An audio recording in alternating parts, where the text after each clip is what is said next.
তুমি বলতে চাইতেছো যে চুরিটা তুমি করছো? জি চেয়ারম্যান আপা, দুলাভাইয়ের কোনো দোষ নেই, দুলাভাই নির্দোষ।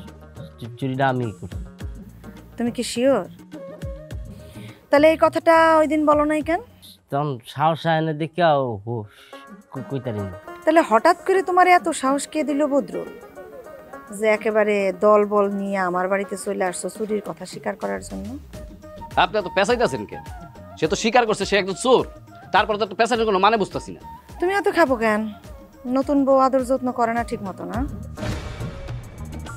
বদরুল, তুমি কি জানো তোমার এই চুরির জন্য আমাদের এলাকার মান সম্মান কতখানি ক্ষুণ্ণ হয়েছে, এবং এটার জন্য তোমার যে কত কঠিন শাস্তি হইতে পারে এটা তুমি ধারণা করতে পারো? চেয়ারম্যান সাহেব কিছু মনে না করলে একটা কথা বলি।